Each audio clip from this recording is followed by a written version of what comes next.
네,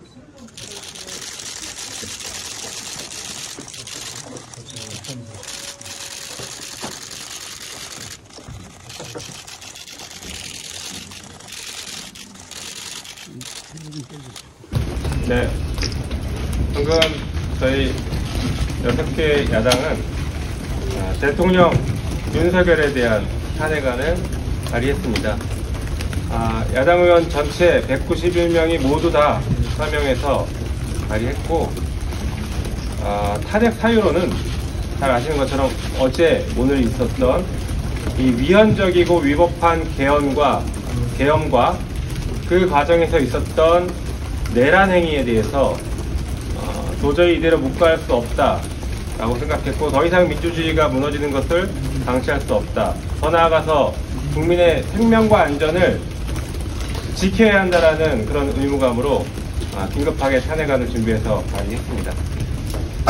이번 주말을 넘기면, 이번 또 주말까지 가게 되면 우리 국민들이 이번 주말에 어디를 향해 촛불을 들지, 그리고 여기에서 상식적이고 논리적이고 이성적인 판단을 하는 상태이지 않은 것으로 보이는 대통령이 우리가 상상할 수 없는 또 어떤 대응을 할지 걱정됩니다.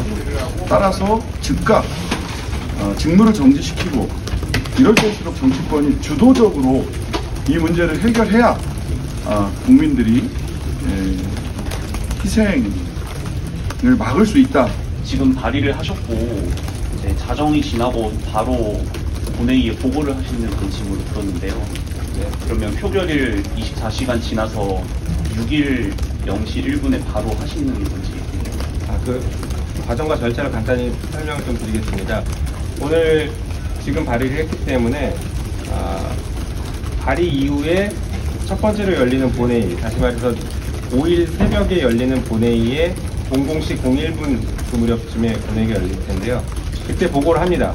그러면 보고된 때로부터 24시간 이후 72시간 이내에 표결을 하도록 되어 있습니다. 다시 말해서 6일 새벽 00시 02분부터는 표결이 가능한 상태입니다. 다만 표결을 그때 할지 그거보다 조금 더 늦게 할지는 상황에 따라서 여기 계신 의원님들과 같이 상의해서 결정하겠습니다. 지금 탄핵 발의와 관련해서 또 시민사회 노동대의 움직임이 심상치 않습니다. 그 부분에서 정치권이 이 헌법적 절차를 통해서 빠르게 진행하는 것이 필요하다고 생각하고요. 그렇지 않을 경우에는 다시 한번 공권력 도입으로 해서 민주노총의 지금 총파업과 용산 행진에 물리적인 충돌이 발생할 수 있습니다. 그런 부분에서도 국민들이 지켜봐 주시고, 국민들이 안전한 가운데서 우리 국회와 정치권에서 책임 있게 탄핵 절차와 그다음에 내란 선동과 행위에 대해서 대한민국의 그 안정성을 찾는 그 노력이 시급하게 진행돼야 된다고 생각해서 오늘 이렇게 의견들이 다 모아졌다고 보시면 좋을 것 같습니다. 탄핵 사유로 내란죄 말씀하셨는데 어떤 사유들을 하셨는지랑 가장 중점적으로 보고 계시는 사유 어떤 건지. 네, 잘 아시는 것처럼 내란이라는 것이 국헌문란인데, 국헌문란이라는 것이요, 헌법기관의 기능을 마비시키는 것입니다. 배제시키는 것입니다.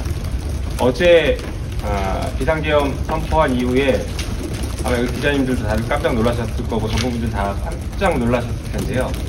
국회의원들도 깜짝 놀라서 국회로 곧바로 달려왔습니다. 뉴스를 보자마자, 소식을 듣자마자. 그런데 군과 경이 국회를 감싸고 국회의원들이 표결하러 들어오는 것을 막았습니다. 다시 말해서 헌법기관인 국회가 국회 기능을 행사하는 것을 막았기 때문에 내란입니다. 혹시 계엄에서 포고령 1호에서 국회 기능을 정지시킨다라는 표현이 있기 때문에 포고령에 따른 거 맞는 거 아니야 라고 오해하실 수도 있겠지만, 우리 헌법과 계엄법에는 국회의 기능을 정지시킬 수가 없습니다. 계엄은 오로지 국회는 이 계엄을 해제시킬 수 있는 권한만 갖고 있지, 이 계엄에 따라서 어떤 효능을, 기능을 제한받지 않습니다. 그렇기 때문에 그 포고령 자체도 위헌입니다. 이런 것들이 다 하나의 일련의 내란 행위다, 그렇게 보고 있는 것입니다. 표결을 진행할 때는 24시간 뒤에 바로 진행하지 않으시고 좀 고려할 사항이 있다고 하셨는데 좀 어떤 부분이 고려 사항인가요? 바로 할지 72시간 내에 할지는 봐야죠. 다 아시잖아요. 예, 그때 판단을 해야 되는데 저희는 뭐 당연히 가결을 목표로 하고 있기 때문에 가결될 수 있을 것인지에 대한 판단을 정무적 판단을 그때 해야 될 것 같습니다. 이렇게 일반적인 상식이 통하지 않는 것, 이것이 어제의 사태를 넘어서는 그런 사태가 또 오지 않을까 하는 우려가 사실은 아주 많이 됩니다.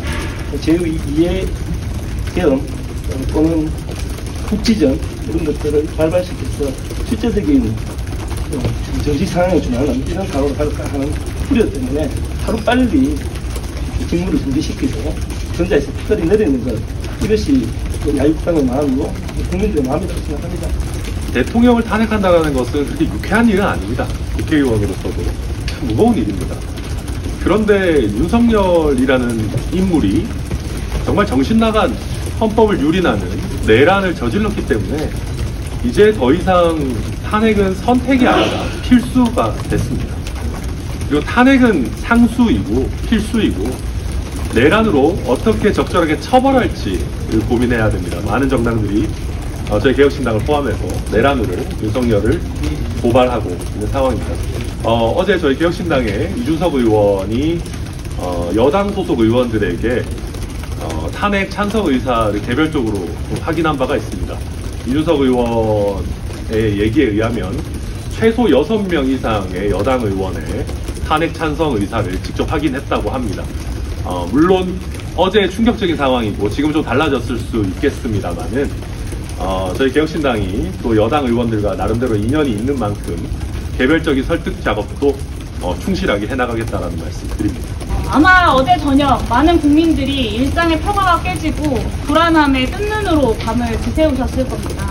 오로지 대통령 일가의 비위 사실을 감추기 위해서, 그리고 지금 이 정부의 위법과 위헌 그리고 국정농단을 감추기 위해서 대한민국의 일상의 평화를 깨트리는 이 내란의 죄를 반드시 물어야 한다고 생각합니다. 그리고 그 시작이 이 내란죄에 대한 탄핵 소추안일 수밖에 없다라고 생각하고요. 앞으로 시간이 한 72시간 남았는데요. 그 시간 안에 반드시 탄핵안이 가결될 수 있도록 여기 있는 야 6당이 힘을 모아서 여러분들에게 다시 한번 이렇게 앞에 서서 우리가 일상의 평화를 지켰다, 그리고 민주주의를 함께 지키자라는 말씀을 드릴 수 있도록 최선을 다하겠습니다. 아까 6분까지 말씀하셨는데 표결에 그 8표가 필요한 건데 혹시라도 부결이 됐을 경우에는 어떻게 대응 방안 같은 게 있으신 건가요?